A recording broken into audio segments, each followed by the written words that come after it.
Hello friends, good morning. मैं हूं MJ. जैसे जैसे फ्रेंड्स प्रूनिंग डेट नज़दीक आती जाती है वैसे वैसे फ्रेंड्स टेंशन बढ़ता जाता है। टेंशन हमारे प्लांट से रिलेटेड होता है कि प्रूनिंग करेंगे, प्रूनिंग के बाद हमारे प्लांट कैसे रेस्पॉन्स करेंगे। भले ही हमारे प्लांट अच्छी कंडीशन में हो, सारी चीज़ें हमने परफेक्ट करी हो, लेकिन फिर भी एक टाइप का टेंशन हमेशा रहता है। अगर आप सच्चे रोज़ेरियन हो तो आपको ये टेंशन की फीलिंग ज़रूर आएगी प्रूनिंग से पहले। तो आप सभी को पता है फ्रेंड्स, मेरे रोजेज़ की जो प्रूनिंग डेट है वो एग्जैक्टली 1 नवंबर से 5 नवंबर तक है। अब मैंने हमेशा आपको 1 से 5 नवंबर क्यों बोला है, क्योंकि मेरे एक व्यूअर ने पूछा है कि सर आपने 1 से 5 नवंबर बोला है तो मतलब 1 नवंबर या तो 2 नवंबर 3 नवंबर ऐसा मतलब कैसे आप प्रूनिंग करने वाले हो। देखिए, मेरे पास अभी इतने सारे प्लांट्स हैं। अब मैं अकेला एक आदमी हूँ जो ये सारे प्लांट्स की प्रूनिंग करूँगा। मेरा कोई हेल्पर वगैरह नहीं है, मैं सारी चीज़ अकेले करता हूँ। तो मेरे लिए फ्रेंड्स एक दिन में सारे प्लांट्स की प्रूनिंग करना थोड़ा सा मुश्किल हो जाएगा, क्योंकि मुझे मेरा ऑफिस भी देखना है, मुझे मेरे प्लांट्स भी देखने हैं। तो इसीलिए फ्रेंड्स मैं थोड़े थोड़े पार्ट में प्रूनिंग करूँगा। अब जैसे कि फ्रेंड्स एक दिन में पूरा ये जो एरिया है, यहाँ पे जितने भी मेरे रोजेज़ हैं उनकी प्रूनिंग कर लूँगा। उसके दूसरे दिन फ्रेंड्स यहाँ पे जो मेरे रोजेज़ हैं उसकी प्रूनिंग कर लूँगा। उसके तीसरे दिन फ्रेंड्स मैंने यहाँ पे जो मैंने रोजेज़ रखे हैं उसकी प्रूनिंग कर लूँगा। मे भी 1-2 दिन आगे पीछे हो सकते हैं, तो वो एरर के लिए मैंने 1-2 दिन रखे हुए हैं। तो मेरी जो प्रूनिंग डेट एग्जैक्टली होगी 1 से 5 तारीख के बीच में। अब जैसे कि फ्रेंड्स प्रूनिंग डेट मेरी 1 से 5 तारीख के बीच में होगी, तो बाद में मेरा जो प्रोसेस रहेगा वो किस हिसाब से रहेगा, यानी कि प्रूनिंग के बाद का प्रोसेस किस हिसाब से रहेगा, वो तो मैं आपको प्रूनिंग के बाद ही बताऊंगा। अभी बताने की ज़रूरत नहीं है, क्योंकि ज़्यादा कन्फ्यूजन क्रिएट नहीं करना है। आज की वीडियो में फ्रेंड्स ये मैं आपको बताने वाला हूँ जो बहुत ज़्यादा ज़रूरी चीज़ है प्रूनिंग करते टाइम। अब यहाँ पे फ्रेंड्स मैंने सारा प्रोसेस फॉलो कर लिया है। कौन कौन सा प्रोसेस फॉलो करना है प्रूनिंग से पहले, उसकी एक डेडिकेटेड वीडियो है, उसका लिंक मैंने डिस्क्रिप्शन बॉक्स में दिया है, वहाँ पे जाके आप देख लीजिए। अलग अलग टाइप के फर्टिलाइजर्स हमें अप्लाई करने हैं ताकि हमारे प्लांट के रूट सिस्टम डेवलप हो सके। फर्टिलाइजर्स अगर आप अच्छे क्वालिटी के लोगे तो बाद में आपको प्लांट के ऊपर रिजल्ट भी बहुत अच्छा देखने को मिलेगा।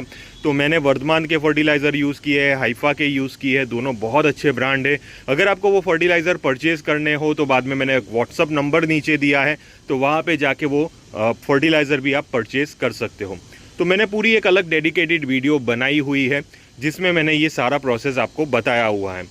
अब सबसे इम्पॉर्टेंट चीज़, जैसे कि प्रूनिंग डेट हमारी 1 नवंबर है, तो आज 28 तारीख हो चुकी है।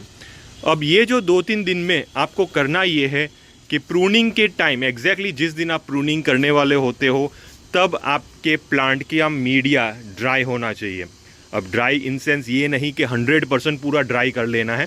देखिए, मीडिया के अंदर हल्का सा ड्राइनेस रहना चाहिए, मॉइस्चर का लेवल थोड़ा सा कम रहना चाहिए।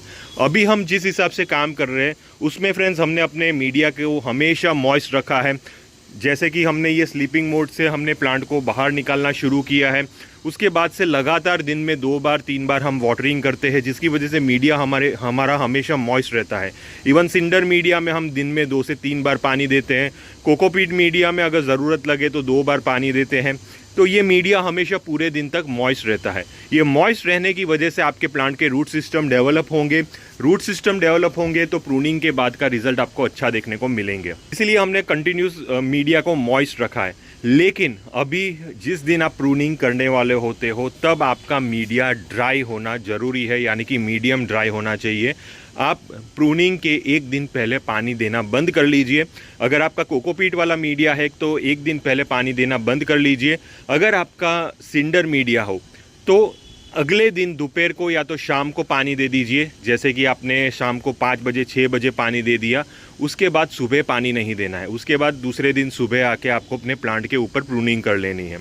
अब यहाँ पे प्रूनिंग के लिए फ्रेंड्स अगर आप दोपहर के टाइम प्रूनिंग करोगे तो बेस्ट रहेगा, क्योंकि जितनी ज़्यादा गर्मियाँ होगी उतना प्रूनिंग का रिजल्ट आपको अच्छा मिलेगा। आपका प्लांट डाईबैक की तरफ भी नहीं जाएगा, क्योंकि जहाँ जहाँ से अगर आप प्रूनिंग करते हो हीटनेस की वजह से, सनलाइट की वजह से वो पर्टिकुलर एरिया का जो लिक्विड रहता है वो ड्राई हो जाएगा, जिसकी वजह से आपके प्लांट आगे डाईबैक नहीं करेगा।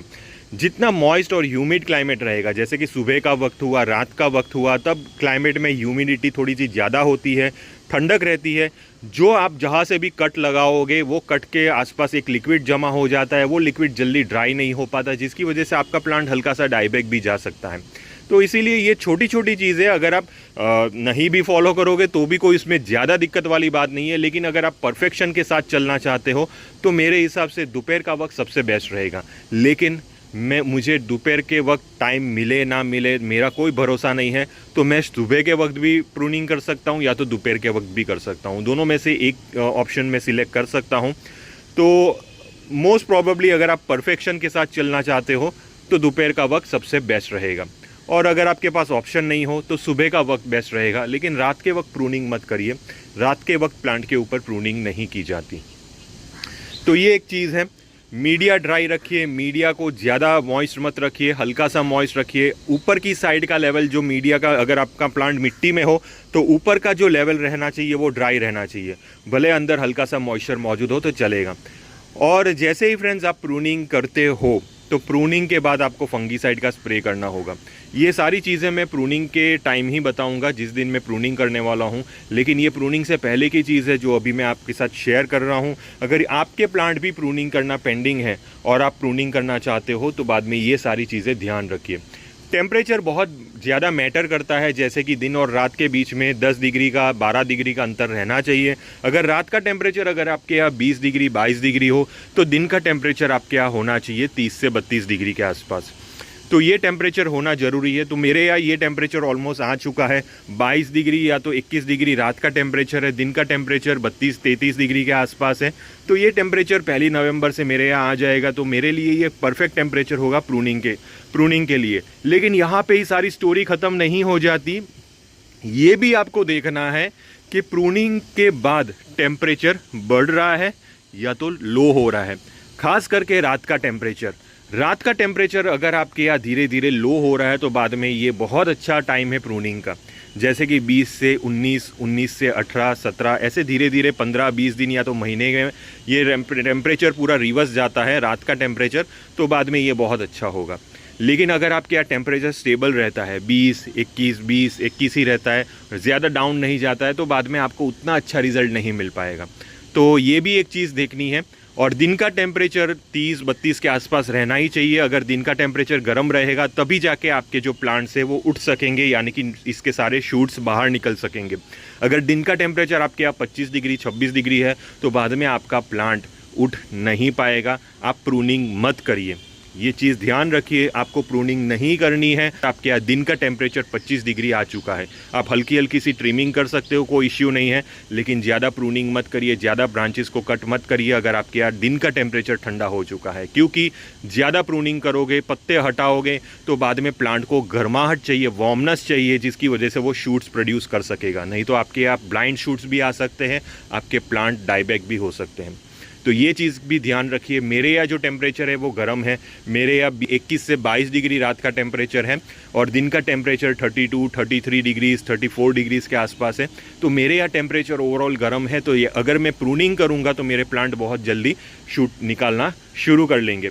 और बाद में जैसे कि दिन जाता जाएगा, 10 तारीख 15 तारीख, वैसे वैसे रात का टेम्परेचर मेरे यहाँ 20 डिग्री हो जाएगा, 19 डिग्री के आसपास हो जाएगा।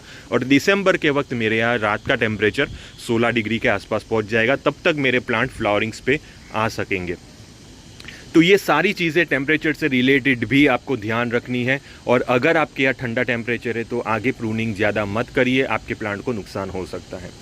तो ये एक छोटी सी वीडियो थी जो प्रूनिंग से पहले हमें कौन कौन सी चीज़ों का ध्यान देना है। अगर आपको किसी भी टाइप का कन्फ्यूजन हुआ ये टॉपिक से रिलेटेड तो आप प्लीज़ मुझे टेलीग्राम ग्रुप में कांटेक्ट कर सकते हो। टेलीग्राम ग्रुप में आप मुझे टैग करिए, क्योंकि इतने सारे मैसेजेस हैं और मेरे फॉलोवर्स भी टेलीग्राम ग्रुप में अराउंड 250 के आसपास है। तो अगर कोई मुझे नाम से फॉलो करे, अगर कोई मुझे नाम से बोलेगा तो बाद में मुझे समझ नहीं आएगा। मुझे टैग करिए @मेहुल जरीवाला करके, आप मेरा टेलीग्राम ग्रुप में मेरा नाम है। तो @मेहुल जरीवाला अगर आप मुझे टैग करोगे तो बाद में मैं आपके जवाब का रिप्लाई दे सकूँगा। तो अगर आपको किसी भी टाइप का कन्फ्यूजन हुआ तो प्लीज़ टेलीग्राम ग्रुप में ज्वाइन हो जाइए ताकि आपको सारी क्वेरीज़ का आंसर मिल सके। टिल देन के लिए थैंक यू फ्रेंड्स और हैप्पी गार्डनिंग।